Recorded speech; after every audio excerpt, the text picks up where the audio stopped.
When I was a kid, well, a young teenager, I frequently spent my Saturday nights babysitting my siblings. As the eldest of three, I assumed this responsibility with no pay nor thanks to speak of. It was simply expected of me, one of my contributions to the family. I babysat so frequently because, well, my parents needed it. They'd had marriage problems in the past, and their counselor told them they should go on a weekly date. Revive the magic, rekindle the flame, all that good stuff. Yeah, it sucked to be robbed of a weekend evening, but it wasn't much of a burden. My parents were happier than they'd been in ages, and they both seemed genuinely excited for date night each week. I would have rather been doing other things, of course, but I'd seen my aunt and uncle go through a nasty divorce a few years back, and I desperately wanted my parents to stick together. And so it was that on the night of December 3rd in the year 2006, I stood at the open front door of my secluded Colorado home, waving goodbye as my parents backed out of the icy driveway. "Drive safe," I called out, steam pouring from my mouth. I don't know if they heard me or not. Wrapping my arms around my torso in response to the wintry mountain air, I entertained myself for a few brief moments by exhaling forcefully and watching my breath float away into nothing. And there was truly nothing around me, not a car or a creature in sight. It wasn't long before I grew bored and turned back into the warm house, nose tingling from the chill. Georgie and Kate were eating their dinner at the kitchen table. As I watched them, I couldn't help feeling like an only child. Georgie, 3 years my junior, was severely autistic and not talkative. He only spoke when he really wanted something, and only then in the simplest of words. Milk and sandwich was code for peanut butter and jelly with the crust cut off, which he was presently devouring. Kate, meanwhile, was still a baby, just shy of 2. The 9-year gap between them is glaring, but to this day, my parents swear to me Kate wasn't an accident, kind of like back in high school, when I swore to them I had no idea how those magazines got under my mattress. But I digress. The kids finished dinner, and I set them up with their entertainment for the night, Georgie in his room with the PlayStation 2, which was a hot commodity in those days, and Kate in her crib in front of Sesame Street. Myself, I ignited the basement fireplace, dimmed the overheads, and curled up with a book by the light of our Christmas tree. God, that was a nice house. Not a day goes by that I don't miss it. I read in perfect contentment for nearly an hour. Night had fallen by then, and the room had become toasty. I was beginning to doze off when I heard Georgie's heavy footfalls descending the staircase. I sat upright and looked at him expectantly as he waddled into the room. "No more knocking," he said, brow furrowed in annoyance. I shook my head. "I'm not knocking," I said. "Is someone at the door?" Georgie just stared at me blankly. "Georgie," I said more clearly this time, "did someone knock on the door?"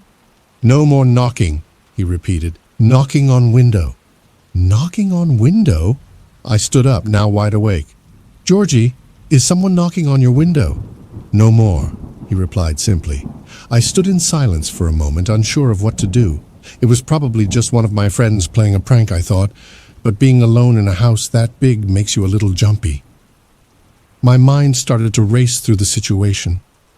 I was a 13-year-old boy in a nice house on the hilly outskirts of a Colorado mountain town. The streets were engulfed in trees, and there were no homes within a quarter-mile of my own. Our road saw next to no traffic, and the police station was a good 15 minutes away. It was probably my friends, I thought, but what if it wasn't? "Follow me," I told Georgie. Hand trembling slightly, I turned the knob and glanced up the staircase. It was dark up there. The only light came from Kate's room. Kate. I sprinted up the stairs to her room, where she remained happily perched in her crib, squawking with delight as Elmo fiddled with his crayons. I breathed a sigh of relief, but still my heart thumped in my chest. "This is silly," I told myself. "Be a man." I made my way down the hall to Georgie's room and stood tentatively at its door. Taking a deep breath, I gently pushed the door ajar, reaching for the light switch and thinking better of it. If this was the worst-case scenario, Then I didn't want our mystery intruder to know where in the house I was. The only light in the room came from Star Wars, Battlefront's game paused screen. I listened for a moment, but heard nothing. I began to suspect that Georgie had simply imagined the knocking. Somewhat exasperatedly, I moved to the window and flicked up a blind to reveal nothing. Just a landscape of freshly fallen snow backed by a quiet, lonely road. I watched the peaceful night, relieved, as the large flakes fell softly to the ground, my eyes trailing an individual fractal all the way to the footprints just beneath the window's frame. At first I did not comprehend them. I just stared, transfixed, at the deep imprints in the snow. Shoes.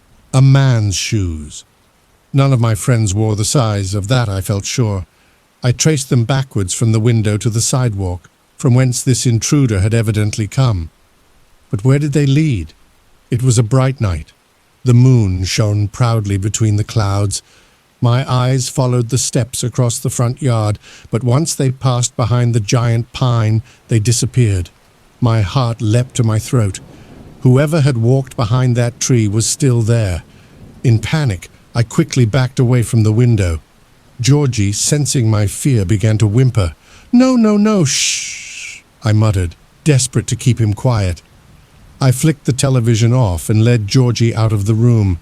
I quickly pulled Kate from her crib, powered her TV down as well, and carried her down the stairs in the blackness. "Can't see," Georgie said, and Kate began to cry. I shushed her hurriedly as we descended. Once in the basement den, I unplugged the Christmas tree so that the only light in the room came from the embers of the dying fire. I sat Georgie down on the couch and settled Kate in his arms. "Sit right here," I directed, staring into his eyes. "Don't move. Do you understand? Do not move." I need to call the police. I would have called my parents, but this was 10 years ago, and they didn't have cell phones. So I took the stairs quickly and quietly, tiptoeing to the phone hanging from the wall of our living room. I picked up the phone and dialed 911, but I heard nothing. Silence. I slammed it on the receiver and picked it up again. Again. Nothing. I think it was around this point that I started to cry. I couldn't help it. I was scared. I tried to calm myself down, telling myself that the storm had killed the phone line, but there wasn't much of a storm. The snow was steady, sure, but there wasn't even a breeze. Certainly nothing that could have disabled our phone. Tentatively, I walked into Kate's room and peeked out the window. My first glance was toward the tree, of course, where the footprints stopped, but now they continued. Sometime while I was herding my siblings downstairs, whoever was behind the tree had moved. I followed the footsteps across my frozen front yard to a man standing near the driveway. He was looking right at me. My breath stopped. I was frozen in place. This was not one of my friends. I had never seen this man before, but he was looking at me with an eerie blankness. He was wearing a black turtleneck and black slacks, a lone dark spot on a blanket of purest white. My eyes never left him, and his never left me. We stood still, silently staring for what seemed like an eternity. My heart thrummed in my chest, and I felt nauseous. For the first time, gazing into this man's eyes from afar, I began to consider the possibility of my death. I thought of my dad's brother, who was killed in an accident at age 11. Forever 11. Never growing up. Frozen in time, in the memories of all who knew him as a soul of eternal youth. At this, the tears flowed freely once more. "Please don't hurt us," I begged in a sobbing whisper. I knew he could not hear me, but I could not help myself. Finally, he broke eye contact with me and looked toward the heavens, toward the gently falling snow. He was saying something, but what I could not hear. I stared, transfixed, as he pulled a handful of dark powder from his pocket. Then, still gazing upward, still muttering to himself, he flung the stuff at his feet. I desperately wanted to run, to get my siblings, but I thought that to let this man out of my sight would be unconscionably foolish. No, better to keep an eye on him. The house was still locked. I had the upper hand, I felt. Besides, I could not bring myself to look away from the strange ritual unfolding before me. The man had removed his sweater and flung it carelessly to the ground behind him. He was no longer staring skyward, but his lips continued to move. I trained my eyes intently upon his mouth, trying with no success to read his words, when I saw something glint in the moonlight. It was a knife, a long, callous blade, which he had removed from his other pocket. It bore dark stains already. From what?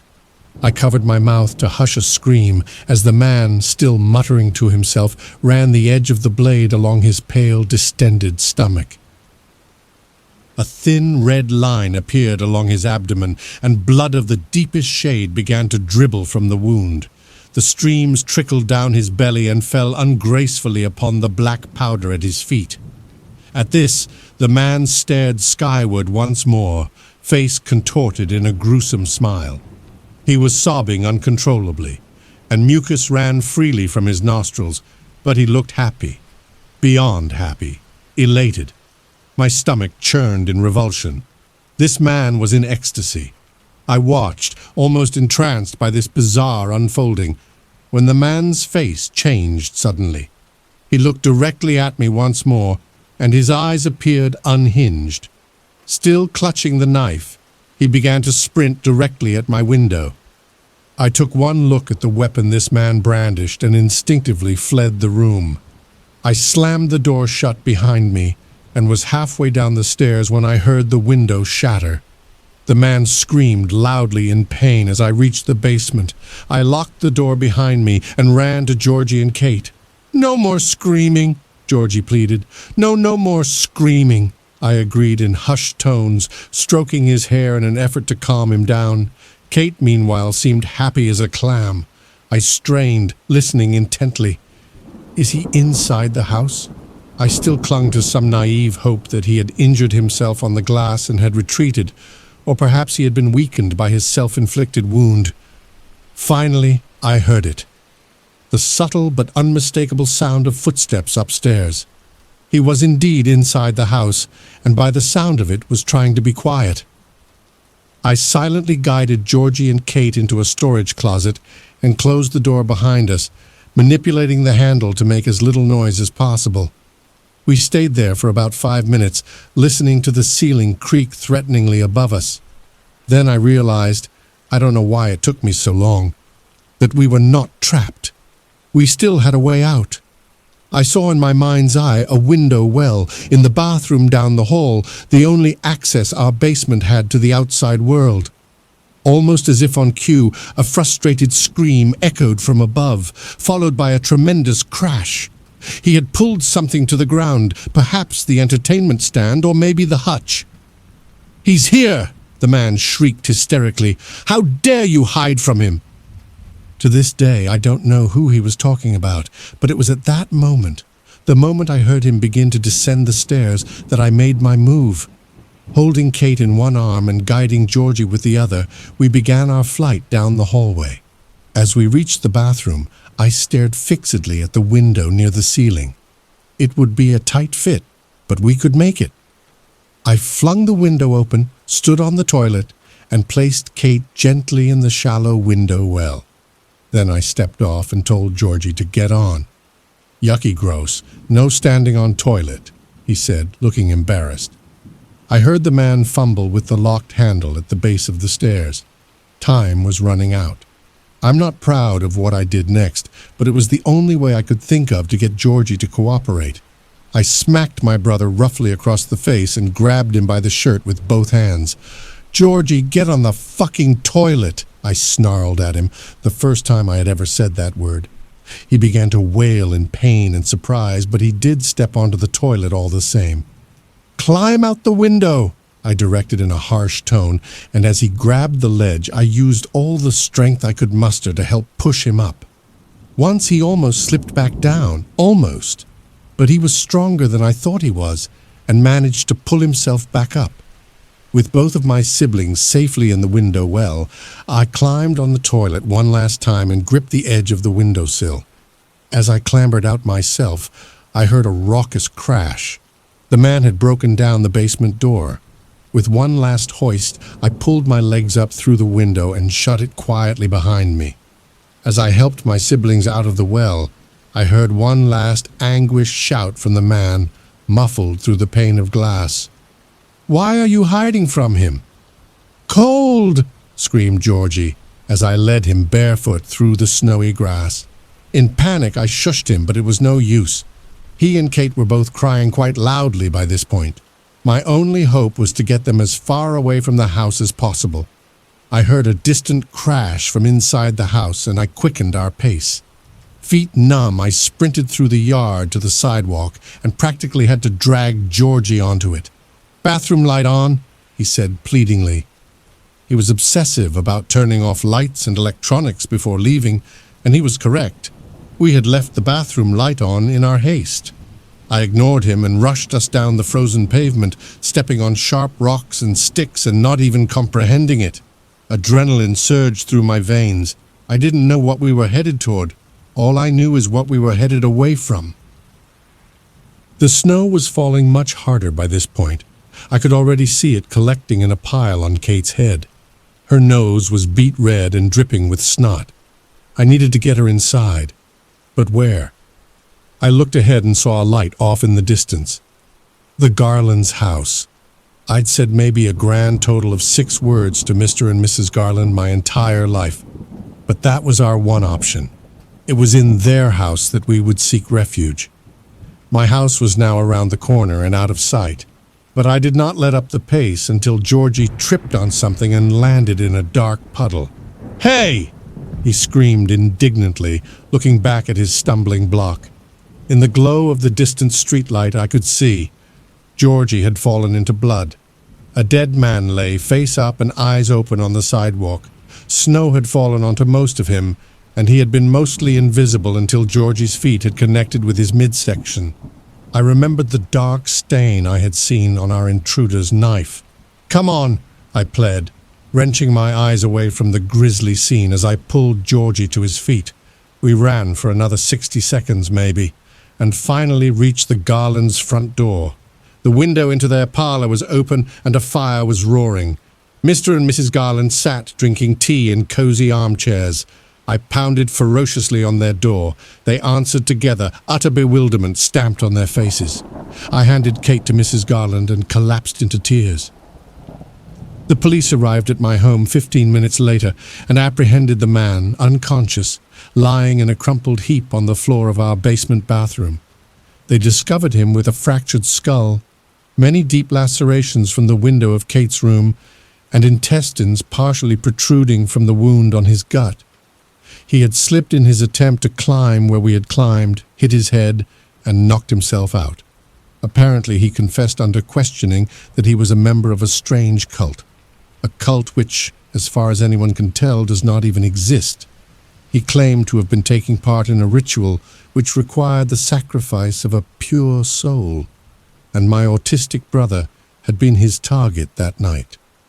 My parents have not shared with me all the details of what happened after that night, but as far as I know, our intruder is currently rotting in a cell. The man he killed, the man lying on the sidewalk, was a friend of my father who lived 2 streets over. He had called his wife on his cell phone not long before he died, informing her of a suspicious man dressed in black, stalking around the neighborhood. My parents arrived home from their date to find police swarmed around the block and their home a crime scene. My father relocated at work, and we had moved across the Rockies to Salt Lake City just 2 weeks later. Kate is now a bratty middle schooler. As far as I'm concerned, she's perfect. Georgie, now 21, hasn't changed a bit, but he loses his mind if someone knocks on a window. As for me, I'm a bit of an adrenaline junkie now. I climb mountains with narrow trails and steep ridges. I go cave diving in places where you shouldn't. All, I think, in an attempt to recreate the fearful intensity of that one snowy night long ago, but it never works. The closest I come is when I'm alone, in my room, in the dead of night. Then, and then alone, is when the real fear sets in.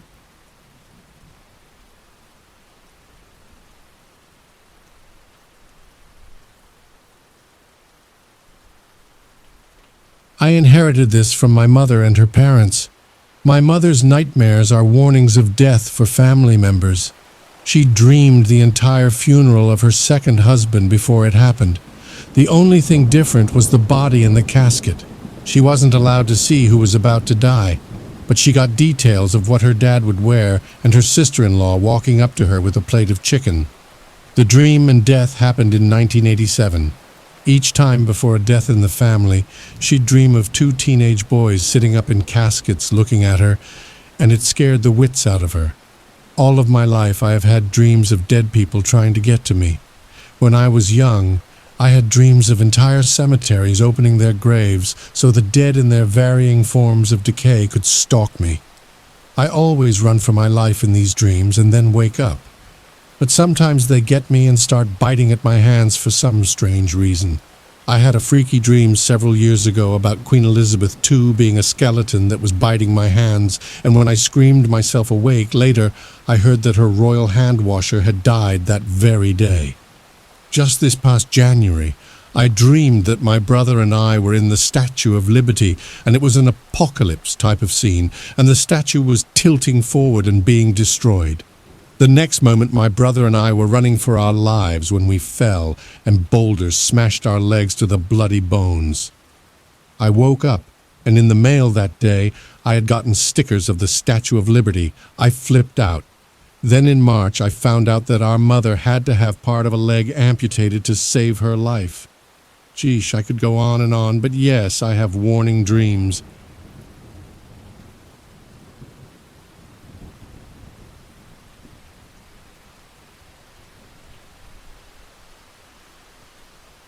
It started last week. I bustled into my house with palms flat on the bottom of two very full shopping bags, each meticulously balanced against each shoulder. After putting them onto the kitchen counter, I saw it. A text notification stating that my mother had left me a voicemail. I remember the surprise I felt. My mother had died when I was 14. I am 28 now. She died of breast cancer. She died slowly. Even the doctors and nurses couldn't believe how she'd been able to hold on with such agony for so long. Obviously, I reasoned that her number had finally been assigned to someone else, and that person had accidentally called the wrong number. But when I checked, there were no calls from the number, her number, just the voicemail. I decided not to listen to it. I never listened to voicemails. Then the next day, it happened again. In the morning, I finished sorting myself out for work, suit and tie, and again, a text. You missed a call from me at 7:43. Check voicemail. It was the same automated message with no record of a call ever made when I checked my call history, so I decided to listen to the two voicemails left. Hello, Charlie? It started. The voice was static, but I could clearly tell it was my mother's voice. I almost jumped out of my skin when I first heard it. Her unmistakable croaking voice that years of chemotherapy heralded. Charlie, when are you going home? It spooked me greatly. I listened to the other. Charlie? Charlie, are you there? Are you going home? The second voicemail churned out like metal scraping against rock. I chalked it up to voicemails that never managed to send, even though 14 years is a long time for them to finally come through. I thought it was ridiculous at the time to conceive that my long-dead mother was actually contacting me from beyond the grave. That evening I went out, saw my friend David, and got extremely, excruciatingly drunk. So drunk, in fact, that I told him what had been happening to me. I played him the voicemails.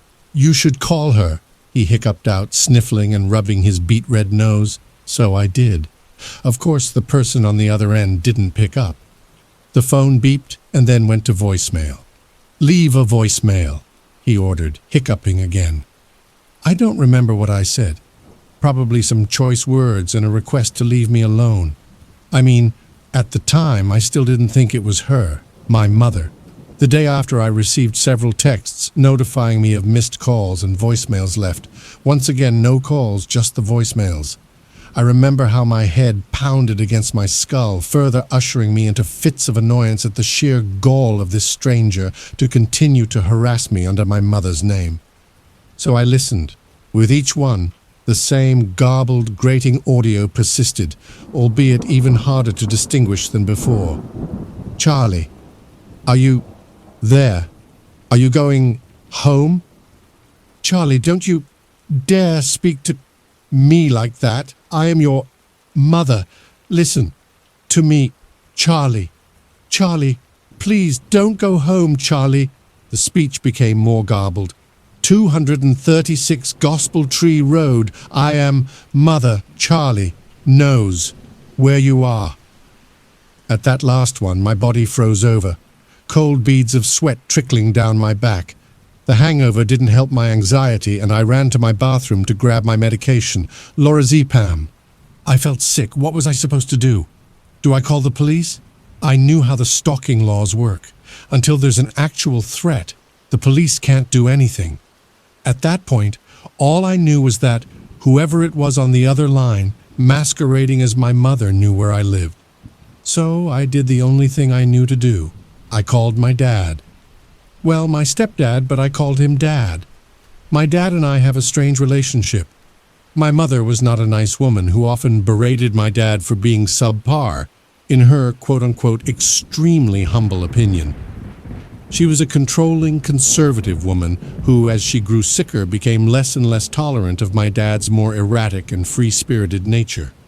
Because I didn't want to be anything but the ideal son, after my older stepbrother went off the rails, cut the family off, and joined some strange self-help group, I didn't defend my dad from my mother's verbal tirades. He still thought I would take her side to this day, even though she's long gone. "Dad?" I asked, after the line had picked up. He didn't respond. "It's me, Charlie. I need help." Finally, I heard a sigh, and what sounded like a scratching against his scalp. "Hi, son. What is it?" "Mother's been leaving me voicemails. Well, someone who's using her number has been. They've been harassing me, and now they know where I live. Could I stay at yours for a bit, or maybe you come round here?" There was a pregnant pause. "I hate that you still call her that." "What?" "Mother. Like she's some icon or something. I'm Dad and she's Mother." Another pause. "But what? Someone knows where you live? Have you been talking to people online again?" I was so confused. "What? No? What are you talking about?" A deep, wry chuckle emerged from the other end of the phone. "Obviously, I'm talking about what you used to do when you were younger, Charlie. When you were on those emails with strangers online." I had no idea what he was talking about. "I never did that." "Yes, you did. That's why you weren't allowed on the computer." I became frustrated. "Okay, whatever. I'm an adult man. Why would I be emailing strangers or whatever? Someone knows where I live and I need help." Silence. "I can't help you, Charlie. It's time you learn to do things for yourself." And he hung up on me. And I was alone in my house with the knowledge that someone knew where I lived. Then Friday came. I was nervous, apprehensive to come home after work, but after locking all my doors and windows and walking around my house with a bread knife just to double-check that there was no one hiding in any possible nook or cranny, I finally felt at ease. So I cracked open a beer and sat on my sofa. Whilst watching whatever was on TV, I reminisced about my mother. She was a stern woman, but she loved me in her own strange way. I thought about how she'd never let me attend sleepovers or stay out late, how she'd made me learn the violin and piano up to grade 8 so that I'd get into a good university, how she'd only allowed herself to pick me up from school, how she'd made me spend many a night revising in front of her on the kitchen table and test me afterwards, how she'd pat me on the back for getting good grades, how she'd continually check on me throughout the night, how most of this only happened once my stepbrother finally moved out, never to contact us again. I thought some more, how frail she'd looked in her last few months, how she'd always looked just past my shoulder, just behind me, at my dad, even as she spoke to me from her bed, how she'd berate my dad to me, tell me he wasn't a good person and that I needed to be careful. I always thought she went a bit loopy at the end. Then, Ping, a text, and a voicemail. I listened. The curiosity overcame me. Just as I was about to play it, a flurry of voicemails came through. I played the first one. "Charlie, you need to be careful. Lie." I was so drunk I had no idea what she meant. I played the next one. "It's Mother, Charlie, Mother, knows best. Lie. It's getting harder to tell you, but you need to. He's here." There was a knock at my front door. I yelped out in fright, the shock of it all shaking me to my core. I peered out of the peephole. My dad was stood outside, looking at the ground. Before I could open the door, a ping from my phone stopped me in my tracks. Another voicemail. For some reason, everything in my gut told me to listen to it. "Charlie, do not open the So I didn't. But I spoke to my dad through the door. "Dad? Open the door, Charlie," he said sternly. I gulped. Ping. "Don't listen to him. What are you doing, son? Open the door," he yelled once more, pounding his fist against the door. "Ping, I should have told you. Lie. I've been getting her messages too, Charlie. Let's talk." He screeched, furiously pounding at the door. "Please, son, Ping, he has a knife. Charlie." I froze up. Looking through the peephole once more, I noticed he was concealing something behind his back. The sheer dread that filled my gut was something I'd never felt before. I did not like my mother, but whatever this thing was, using her name and voice, even if it was her, I knew I had to trust her. "I'll call the police if you don't leave." I barely managed to utter out. He furiously kicked at the door. "You've always believed her, that woman. I've been nothing but good to you, you useless. Good for nothing." And I felt it. Pure, sheer panic engulfed my body. The snarl on my dad's face brought it all back. The strangers on the computer, the emails harassing me, begging me for images of myself, how my mother berated me, how she'd smashed my computer up even in her frail state, how she called my dad to come and look, how his face crumpled from sweet and docile into a horrendous, lecherous anger, how she'd noticed and put the pieces together in the same way I had now. Ping! Call the police, Charles. So I did just that. I called them. My dad never left my front door, and his screams to be let in soon turned to screams on the phone to, I assume, my mother's number, in which I heard voicemail after voicemail left by him to her. Screams of anguish that led to agonizing pleas for forgiveness, like a sinner at a confessional. The police arrived rather quickly, and after tackling my dad to the ground and forcing him into cuffs, exchanged solemn glances with one another and came to me to offer pitied apologies. It appeared they'd recognized me, even in my now adult state, as being an individual who'd appeared on many dark web forums for unsavory purposes. Sorry, I'm not sure if I want to divulge into details, but you get the gist. Dad, though I ought to call him Stephen now, is currently in custody as I write this. I'll probably, most likely, have to be a witness in court. I've sent a Facebook message to my stepbrother, detailing everything, but I suppose he must already know, hence his lack of contact over the years. I only received one more voicemail from my mother, which came through this morning. Unlike the previous voicemails, this one was clear, untainted, almost like my mother was right here whispering in my ear, "Goodbye, Charlie. I love you."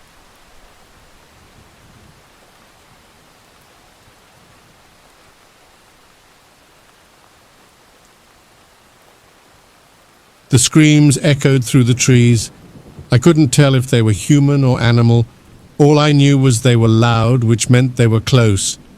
As I listened to the high-pitched shrieks, it almost sounded like a couple of people having a shouting match. If I had been at my apartment in town, that's exactly what I would have thought the sound was. But then the pitch changed, and it took on a feral quality. I knew whoever or whatever was making the sound, I wanted nothing to do with them. Thinking you're alone in the wilderness is one thing. It gives a certain freeing feeling, like you're so close to nature. But knowing you're alone and hearing the terrifying, nearly indescribable sound sent chills down my spine, I quickly questioned how much longer I would be alone or alive. Did those things know I was here? Were they planning their attack? Or was it just a gathering of something like a harmless chill session in the woods, in the dead of night? Survival instinct was screaming for me to get out of there as quickly as possible. To hell with the tent and my supplies, just leave. For a brief moment, I nearly listened. Later, I would wish I had. Fortunately, I hadn't made a fire yet and decided against one now.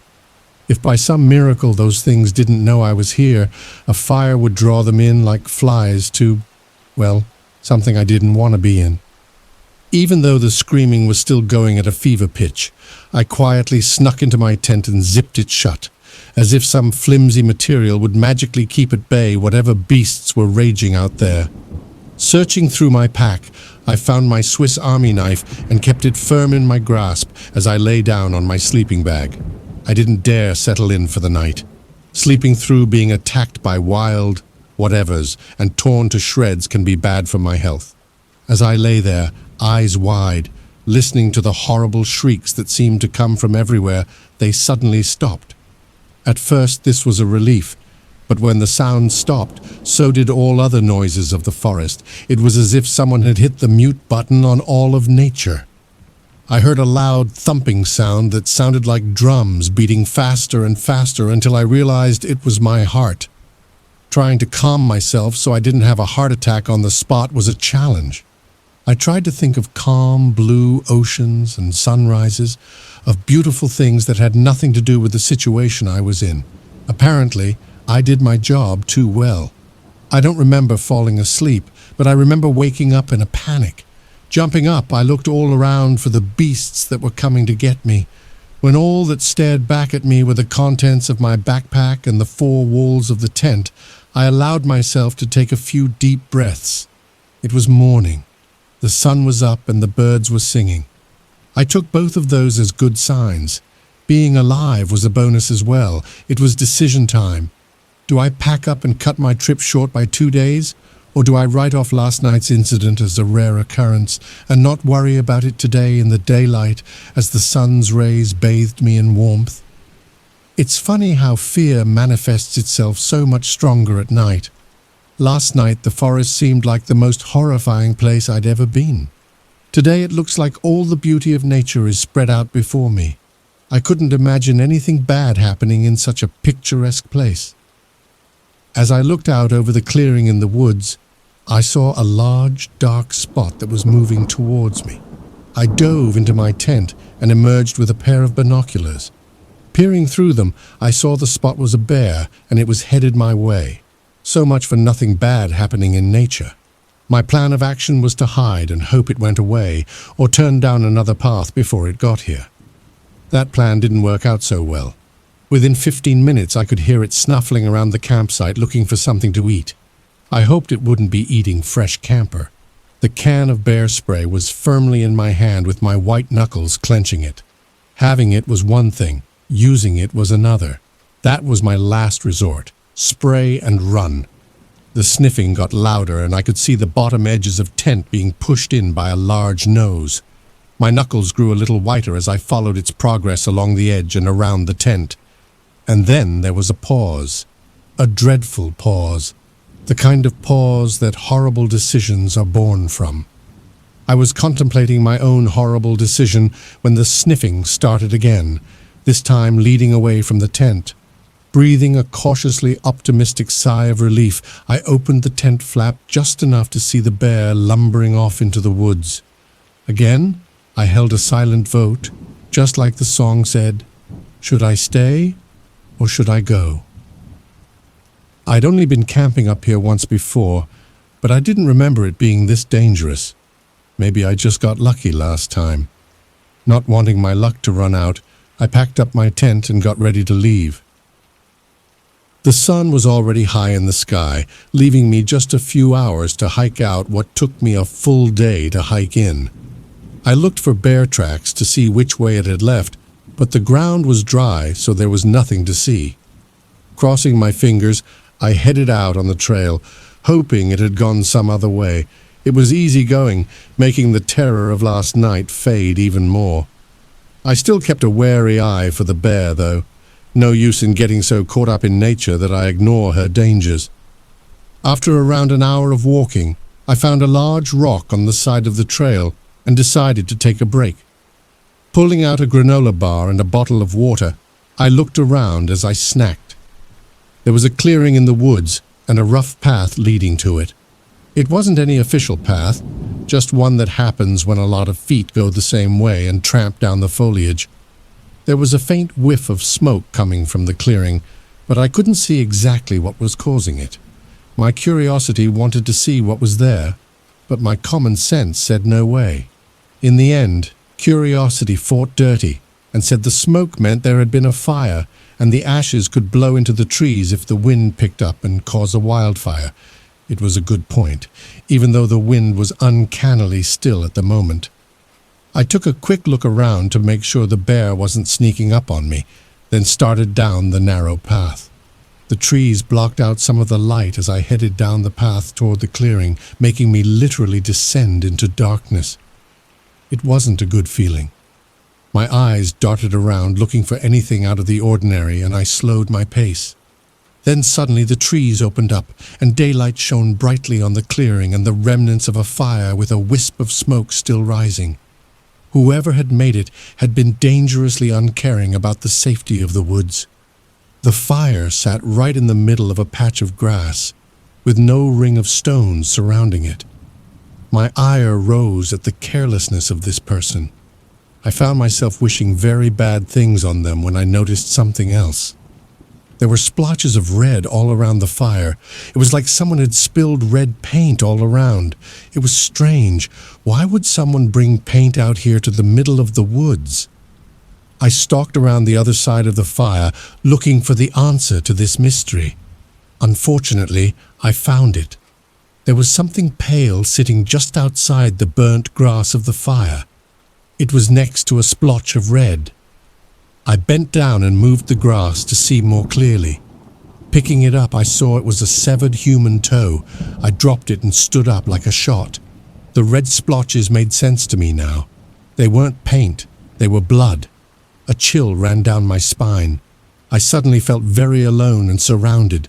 My eyes darted all around the clearing and into the trees as I did a slow circle, searching for whatever was about to attack. As I searched, I saw the red splotches led off into the woods in the opposite direction of the trail. Curiosity tried to get me to follow, but I told it to shut the hell up and hightailed it out of there, my head on a swivel searching for threats. Just as I was about to reach the main trail, I literally ran into the bear. I'd been so busy watching behind me for whatever might be chasing me that I didn't see what was in front of me. It turned to face me, showing its red teeth. Then it stood on its hind legs, dwarfing me, and roared. I wished I'd worn the brown pants because I soiled myself in fear. I was so terrified I didn't move. I couldn't. I was paralyzed. It dropped back down onto its front legs and approached me, teeth bared. I knew right then it was responsible for the screams and the dismembered toe. The only thing I couldn't figure out was the fire. I'd never heard of bears being able to start a fire. This was unfortunately the last thought going through my head before being eaten. It sniffed and took a step back. If I'd known dropping a load in my pants would save me, I would have done it last night. As I looked into the eyes of my death, it wasn't looking back at me. It was looking past me. I wasn't sure what kind of trick this bear was pulling. It wasn't like it had to fool me or anything. It had me dead to rights. Curiosity made me turn and follow the bear's gaze. I instantly regretted it. Standing near the clearing was a monster. It was like nothing I'd ever seen before.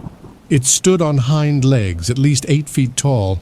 It had the horns of a deer, but the face looked like a deer's skull with no skin on it. Its shoulders were covered in what looked like a cloak made of another animal's skin. The bear let out a deep growl full of menace. I took the opportunity to back away and allow the bear a clear path to its adversary. It glanced at me for a moment, then started toward the monster. As soon as it was past me, I dropped my pack and ran down the trail with every ounce of speed I could muster. It didn't matter that my car was miles away. It didn't matter there was no way I could sprint all the way there without collapsing and having a heart attack. Just then, I heard the fight. The growling, roaring, slashing, knocking trees down, fight that would have been awesome to watch, from inside a bunker with 2-foot-thick concrete walls. Just me alone, without a rocket launcher to defend myself. There was no way I was sticking around. I ran for a solid 10 minutes before the stitch in my side told me I had to at least slow to a walk. I didn't dare stop. I knew I had to keep moving. It was my only chance of surviving by some miracle. The sounds of the fight echoed throughout the trees, making it seem surreal to hear it, then hear it echo back again. It sounded like the fight was slowing down. I hoped it would last for a while longer. Maybe whichever one would forget about me or be too tired to track me down. My walk had become a limp. I was nearly out of energy and had a mile to go to the relative safety of my car. Surely by now I could take it easy. As the thought rolled through my brain, the sounds of the fight ceased. The fading echo was all that remained. I wondered which one had been victorious and comforted myself that the victor was surely enjoying the spoils by feasting on the fallen adversary. But in the back of my mind, unease grew. What if it didn't forget me?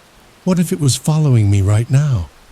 I found myself walking a little faster, much to the pain and chagrin of my legs. The silence that fell in the aftermath of the fight was disconcerting. The animals around me that had been chattering away, suddenly falling silent, was alarming. I started jogging, each step a new exercise in pain. There was no doubt I was being followed. The footsteps behind me were getting louder by the moment. My car was in sight. I was almost free. The footsteps behind me were very loud now. I knew it was right behind me, but I didn't dare look back. Run! Don't think, just run! My thoughts screamed at me. Even my curiosity had no desire to look back. 10 steps from the car, I dug in my pocket looking for my keys. For a brief, terrifying moment, I couldn't find them. Then I dug a little deeper and came away with my prize. I hit the remote to unlock the car and dove into the driver's seat. The engine had just roared to life when the monster appeared. I threw the car in reverse and stomped on the gas, whipping around and making the monster miss, crashing through the windshield. I jammed it into drive and floored it as the monster recovered and started after me. For a long, horrid moment, it seemed to be catching up to me. The road was gravel and had several potholes in it. I found myself swerving to miss the biggest ones so my car wouldn't bottom out, but by doing so, the monster gained ground. It was almost within reach of my rear bumper when I slid sideways onto the main road. Once on the pavement, I floored it and watched with satisfaction as the monster fell behind. I breathed a sigh of relief as I relaxed and settled in for the ride home. It wasn't long until I was pulling into my driveway and parking. My head fell back against the headrest, and I was tempted to take a nap right there when my nose reminded me of the state of my pants. Walking in empty-handed was a mixed blessing. I'd left hundreds of dollars in equipment behind, but at least I was alive. My shower called to me. I stripped, threw my pants and underwear in the trash, then settled into the longest, most rewarding shower of my life. After drying, I threw on a Metallica t-shirt and a pair of shorts. I came back out to the living room and settled in to watch a movie. Horror was out. I knew I'd have nightmares for weeks about my ordeal. I decided to watch an episode of Wipeout. 3 episodes later, I found my eyelids fighting gravity and exhaustion. Heading to bed, I turned out the lights and stepped up to the living room window. Looking out over the lights of town, I sighed, seeing the trees of the park far in the distance and knowing I'd never visit there again. Before I turned toward my bedroom, something caught my eye. It was impossible. I rubbed my eyes to be sure. The monster was creeping out of the woods and coming straight toward my house. As I watched, it looked up and saw me. Our eyes locked. Mine full of fear, its full of menace. I ran through the house, making sure every door and window was locked. After that, I went to my bedstand and pulled out my snub-nosed .38, checking to make sure it was loaded and grabbing a handful of extra bullets, shoving them in my pocket. Running back out to the living room, I looked out the window, but it was gone. Pressing my face against the glass, I searched the front yard, but it wasn't there. For an instant, I wondered if my imagination had been playing tricks on me. I went to the kitchen window and looked into the backyard. It was dark, and I couldn't see much. Reaching for the light switch, I hesitated, not wanting to see it suddenly appear in front of me. But I had to know if this thing was real or not. I would rather that I was going crazy than ever see that thing again. Flicking on the light, I took a half step back. Nothing was there. I scanned the entire backyard, all the way to the woods that bordered my property. Nothing. I shrugged and was about to go to bed when I heard it. My foot stopped on the first step, and I turned back toward the door. Someone or something was scraping against the front door. Feeling like I was in a trance, I was drawn to the door. Leaning up to the peephole, I closed my eyes and breathed a silent prayer that nothing would be there. My prayers were answered. There was nothing out there. As tempted as I was to just accept this audible hallucination, my shaking hand reached for the doorknob. The distance between my hand and the door seemed to fade, like one of those scenes in a horror movie where the camera zooms in while going backward. I turned the knob and held my breath while opening the door. Nothing was there. I released a breath I didn't realize I was holding. Looking around, the yard was empty, just the evening mist clinging to the lawn. My imagination had gotten the best of me. I turned to go back inside and saw the door and doorframe had long scratches on it. My blood froze. It was real. It was here. It had tracked me down. As terror gripped me, I saw a flash of brown fur an instant before it charged me. In sheer desperation, I fell back into the door just as it hit the doorframe. Its antlers slammed into the doorframe, sending splinters flying as it struggled to get loose from the destroyed wood. I lay on the door, watching in grim fascination, stunned by the fact that it had missed gouging my eyes by a mere fraction of an inch. The doorway had saved me, the same doorway that was rapidly disappearing under the monster's onslaught. I regained myself and ran. As I darted through the living room, somehow I had the presence of mind to grab the house phone and dial 911 as I headed down the basement steps, slamming the door behind me. 911, what's your emergency? Came the lady operator's voice. I'm being chased by a monster who's trying to kill me, I said, vaulting down the stairs. I'm sorry, could you repeat that? I'm being chased by a monster who's trying to kill me. Are you talking about a person? No. What do you not understand about the word monster? I shouted. All right. It's my duty to inform you that prank calls will be reported to the police and you could face charges. Fine. Send the cops. Maybe they can fight off the monster long enough to put me in cuffs. The line disconnected. Son of a...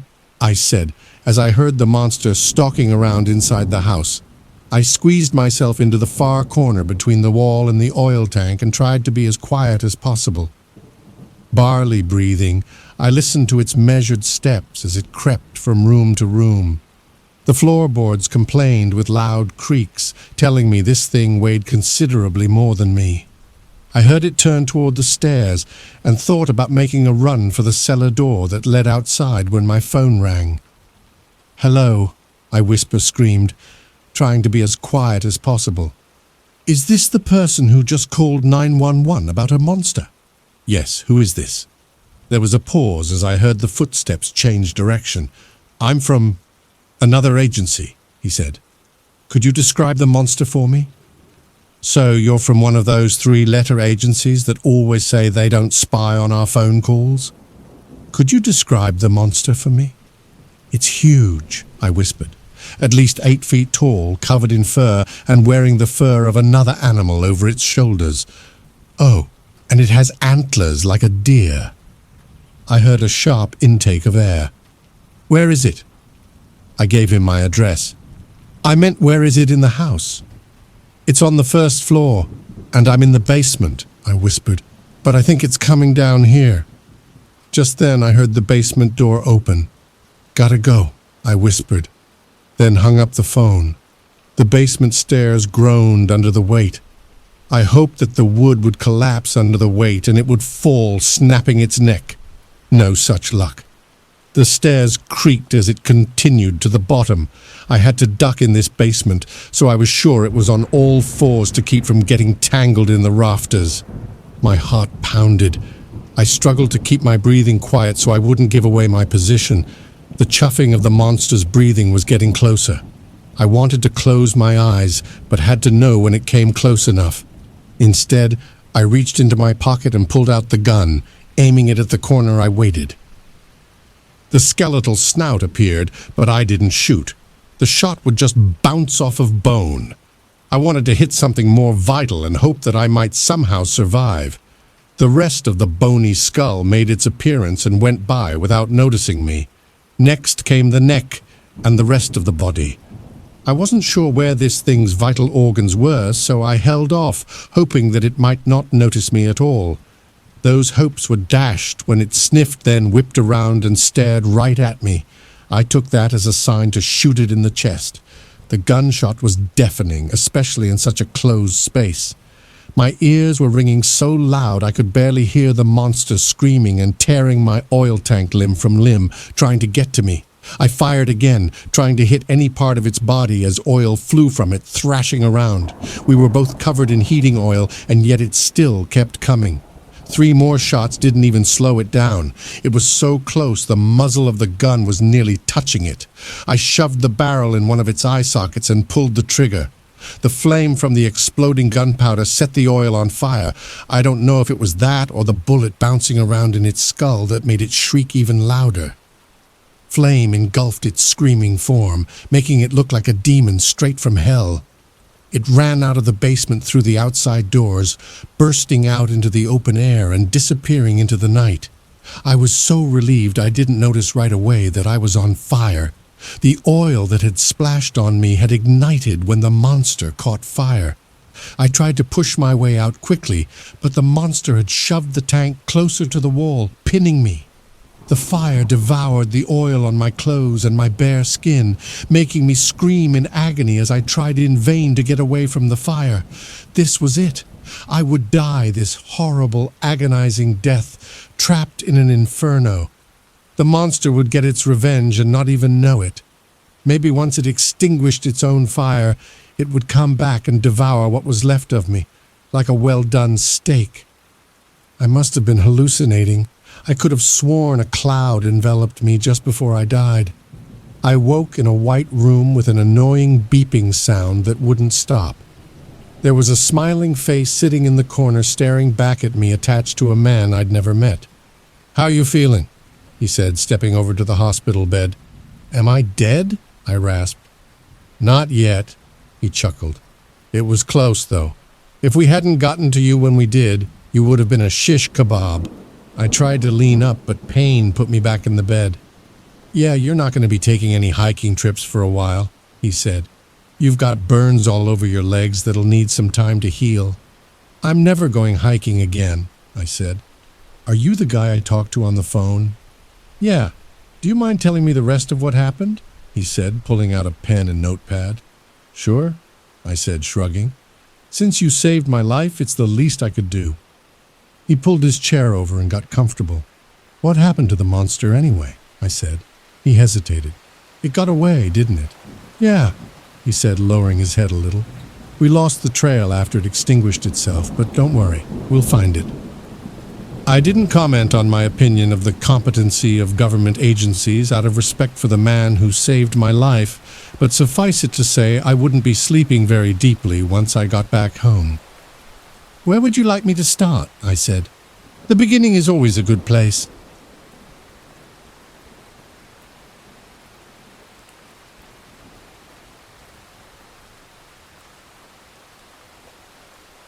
They say that kids are more prone to the supernatural realm. I'm not sure if I truly believe that.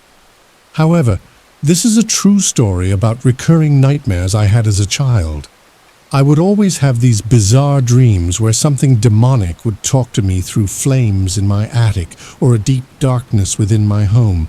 It was always the same evil, malicious voice, threatening me, my family, or speaking in a language I didn't understand.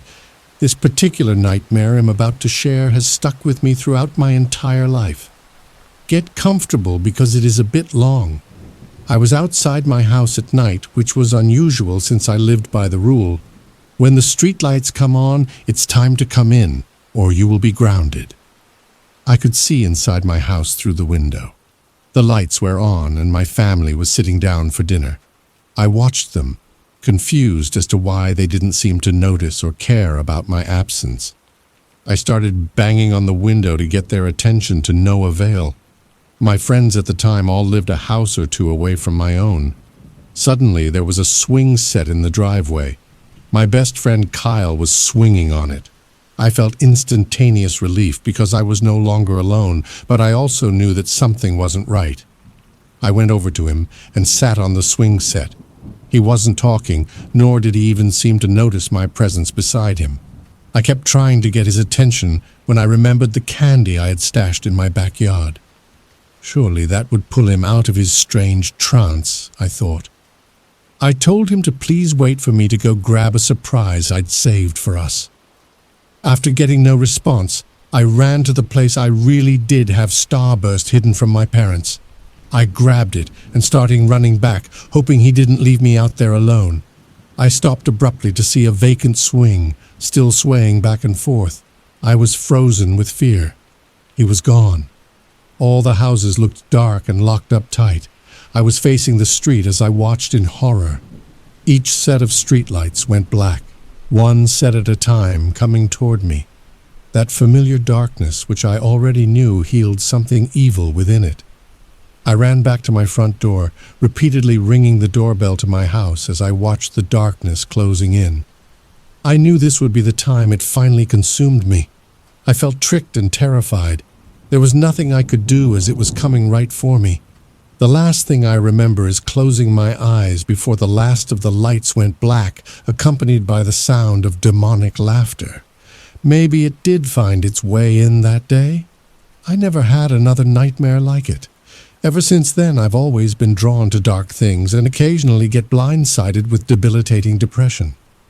I know this was a dream, but that doesn't make it any less real or true. I'd love to read some other stories like mine. What's your worst nightmare?